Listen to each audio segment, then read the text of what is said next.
In the winter of 1985, a large American black bear was wandering through a forest in Georgia when it saw something strange lying out on the forest floor.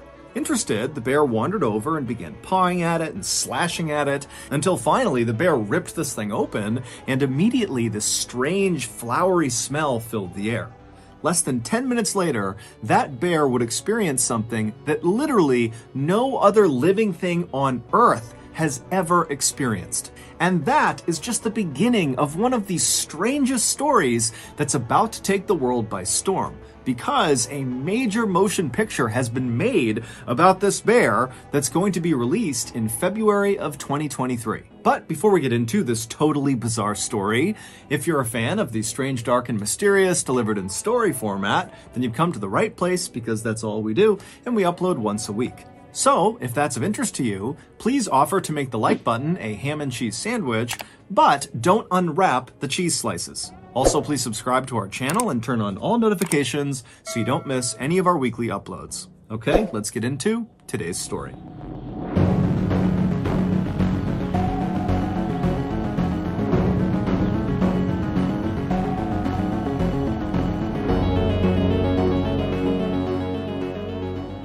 In early December of 1985, in the Chattahoochee National Forest in northern Georgia, a hunter was very carefully making his way through the trees trying to track a deer. Now, this hunter had been tracking this deer for over a mile, but it had been a while since he had seen any signs of it being anywhere nearby. And as this hunter continued to creep along, he became increasingly aware of how loud each of his steps were, because the ground all around him was covered in dry leaves, and so every step he was taking was creating a loud crunching sound. And so eventually this hunter just came to a stop and decided stalking this deer was totally pointless, because he was basically scaring it away with these crunching sounds as he got closer to it. But before this hunter was ready to just give up and head back to his vehicle, he continued on a little bit further, and when he pushed through this particularly dense brush area, he saw this clearing up ahead. And the second he saw what was in this clearing, he froze, took a step back into the brush, and then ducked down behind a rock. Because in that clearing, he saw an animal, and it wasn't a deer. It was a huge American black bear. Now, generally speaking, American black bears are not aggressive towards humans. However, if, for example, you were to accidentally sneak up on a black bear, like this hunter had done, and you suddenly startled it by just showing your presence, the bear might react by pouncing on you and ripping you to bits. And so this hunter, with his back pressed up against the rock and his rifle gripped tightly across his chest, he's thinking about that and wondering what he's going to do to get out of this situation.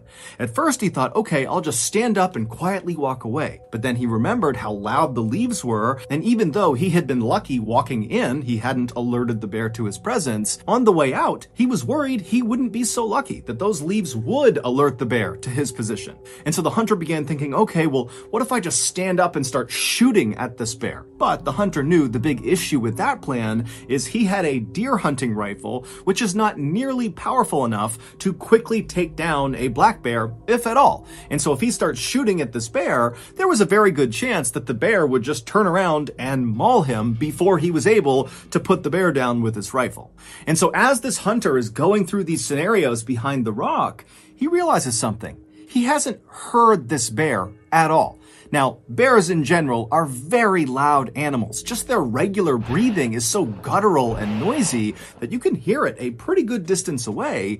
And the hunter's thinking to himself, I can't hear it breathing, and come to think of it, I haven't heard this bear once since I've been near it. And so the hunter very carefully stood up from behind his rock and turned around, and then he kind of peered forward into the brush, looking back into this clearing, and when he spotted the bear again, he realized immediately the bear was dead. The bear was kind of slumped forward, and its body almost looked like a deflated balloon. The hunter was so relieved, he almost started laughing. And so he stepped out from behind his rock, and he made his way through the brush into the clearing to get a better look at this bear.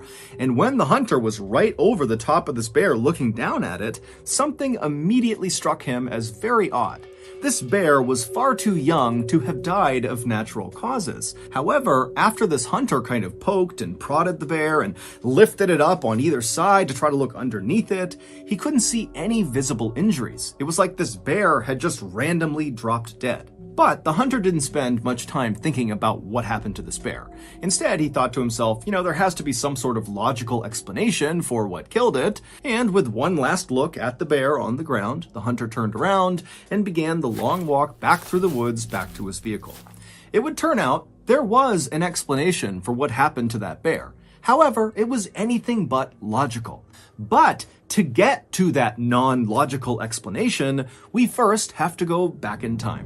Around 11:30 p.m. on September 10th, 1985, so 3 months before the hunter discovered this dead bear, two pilots were flying their little 6-seater Cessna airplane over northern Georgia, making their way north towards Tennessee. And as these pilots flew along very casually, they suddenly intercepted over their radio a voice message that they definitely were not supposed to hear. It sounded like other pilots communicating with each other, and what they were talking about was how they were now going to follow this little Cessna airplane that they could see that was currently flying over northern Georgia. Now, radio traffic like this can only really be intercepted if your radio that's doing the intercepting is physically close to the person doing the transmitting. And so knowing this, the two pilots in this little Cessna knew that whoever was talking about following that little Cessna, they had to be talking about them, the two pilots in that Cessna. Now, for most pilots, if you suddenly overheard a radio transmission that your plane was getting followed by some other pilots, you might reach out to those pilots and say, "Hey, why are you following me? What's going on?" Now, the co-pilot of this little Cessna might have wanted to react that way. However, before he could, the main pilot stopped him and said, "I actually know exactly why somebody might want to tail us, and unfortunately, we're both going to have to jump out of this plane." Before the co-pilot could really even react to this news, the main pilot had set the Cessna on autopilot, which sets the plane to fly in a straight direction going at a constant speed at a constant altitude until either a pilot comes back and takes the craft back over, or if it just stays on autopilot, it eventually will run out of fuel and crash or run into something. And so after the main pilot had done that, he turned to the co-pilot and gestured for him to come with him into the main cabin of the aircraft, basically the main body of the craft where all their luggage was.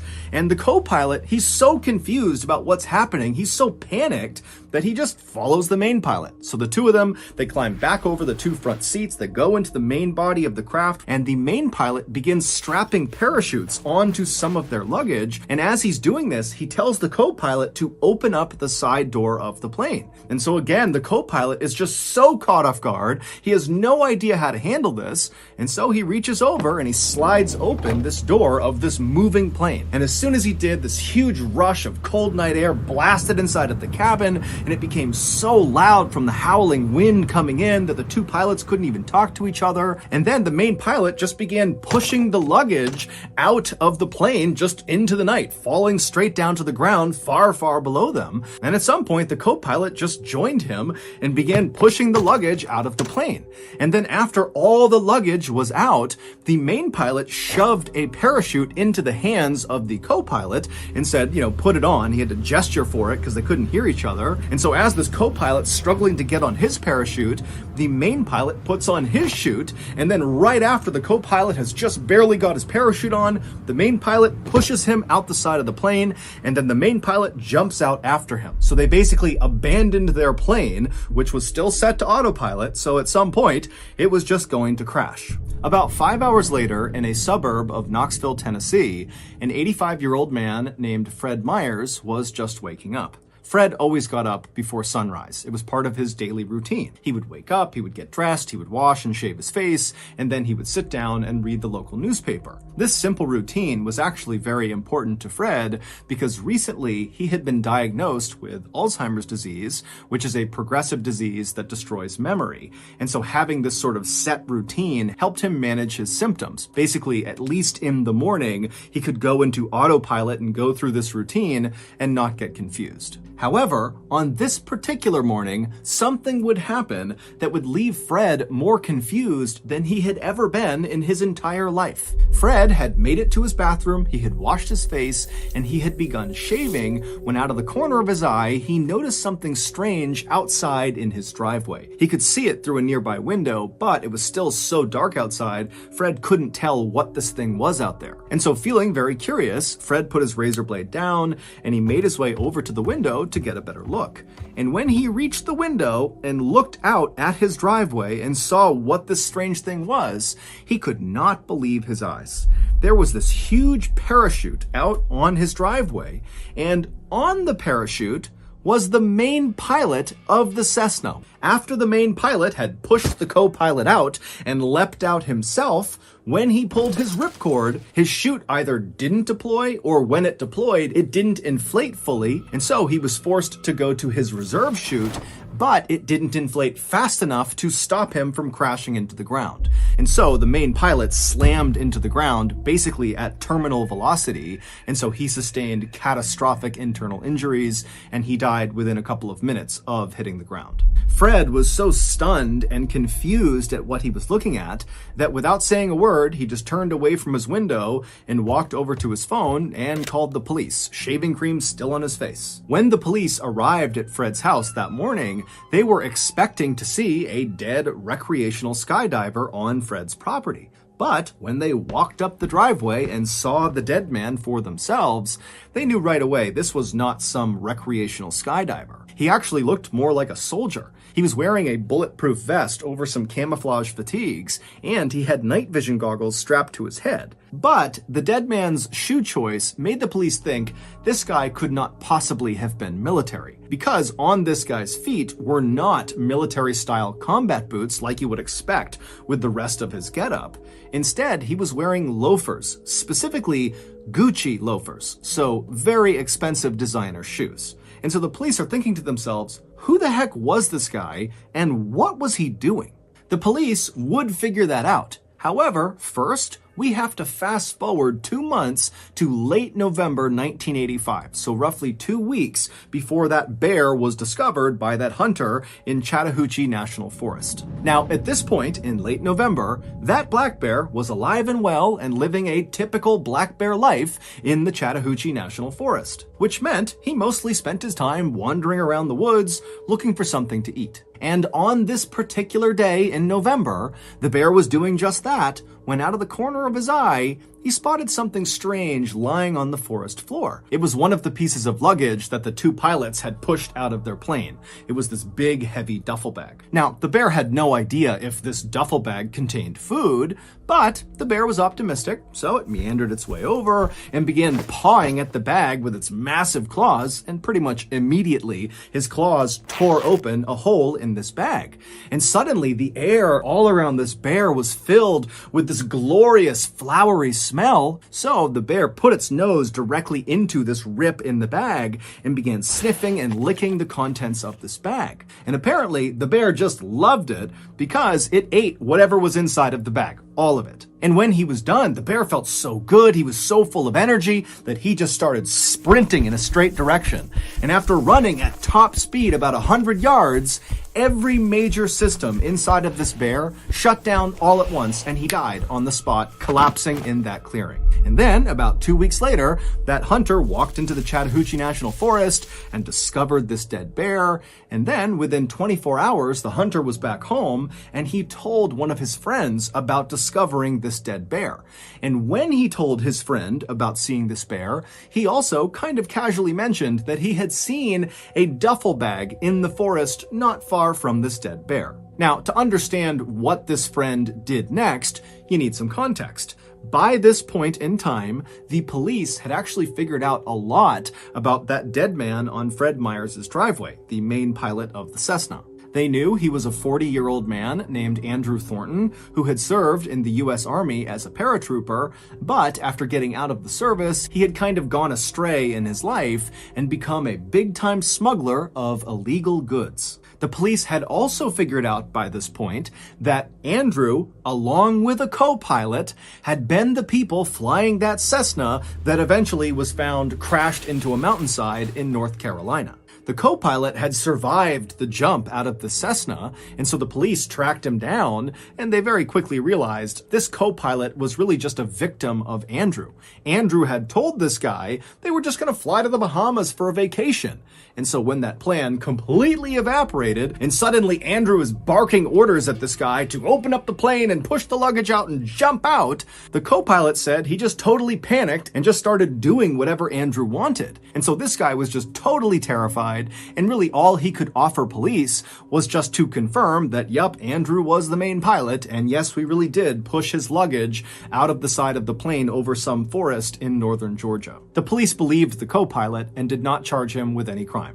The police would go and search all over northern Georgia, and they would find the majority of the missing bags. However, they knew they were still missing some, and they knew they really needed to recover them. And so, around the time that this hunter is telling his friend about this bear encounter and this duffel bag, the police were constantly having news outlets tell people in northern Georgia that if you see one of these duffel bags attached to a big parachute or something, please come forward and tell us. We are looking for these. And so the hunter's friend thought, you know what, that duffel bag he mentioned out in Chattahoochee National Forest, which is in northern Georgia, might be one of those bags. And so the friend called authorities. Authorities were thrilled to get this tip, and so they charged out to the Chattahoochee National Forest, and they made their way out to where this dead bear was, and then sure enough, about 100 yards away from this bear was this bag, and it was one of the bags they were missing. Except the bag was empty, because, as we already know, that black bear had eaten everything inside of this bag. And as you might have guessed, that bag, along with every other bag that had been cast out of the Cessna that night, was full of cocaine. Because Andrew was a drug smuggler. And on the night he and his co-pilot leapt from the Cessna, he was trying to smuggle 900 pounds of cocaine from South America into the United States. That transmission that Andrew and the co-pilot suddenly overheard on their radio as they were cruising along in their Cessna was the sound of federal agents within the U.S. Customs and Border Protection Agency who had been tipped off about Andrew's big drug run, and so they really had sent 2 planes to go follow him and potentially intercept him. And so the authorities standing in the Chattahoochee National Forest looking down at this empty duffel bag had no idea where the cocaine went that was supposed to be inside of it. But on a hunch, they decided to bring the body of the dead black bear back with them and perform an autopsy on it. And sure enough, during this autopsy, the medical examiner would open up the bear's stomach, and the examiner would say the stomach was, quote, packed to the brim with cocaine, thus ending the mystery of how this bear died. It died from a massive, massive cocaine overdose. But the bear story did not end there. Normally, after an animal is autopsied, they are cremated. But for some reason, this medical examiner decided not to do that, and instead, he had the bear taxidermied, and then he gifted this taxidermied bear to the Chattahoochee River National Recreation Area.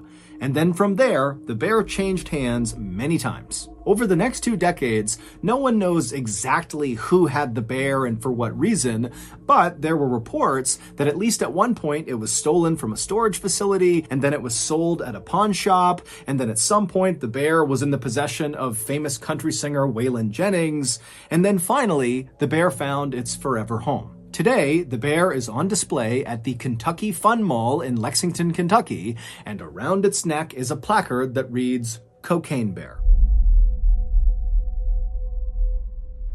So that's going to do it. If you got something out of today's episode and you haven't done this already, please offer to make the like button a ham and cheese sandwich, but don't unwrap the cheese slices. Also, please subscribe to our channel and turn on all notifications so you don't miss any of our weekly uploads. We have a podcast called the MrBallen Podcast that puts out brand new exclusive stories on Monday mornings, and on Thursday mornings, we put up the remastered audio of our best YouTube videos. Again, the podcast is just called the MrBallen Podcast, and it is available exclusively on Amazon Music. Consider donating to our charity. It's called the MrBallen Foundation, and it provides support to victims of violent crime as well as their families. Monthly donors to the MrBallen Foundation Honor Them Society will receive free gifts and exclusive invites to special live events. Go to MrBallen.Foundation and click on Get Involved to join the Honor Them Society today. We have 2 additional YouTube channels. One is called MrBallen Shorts, the other is called MrBallen en Español.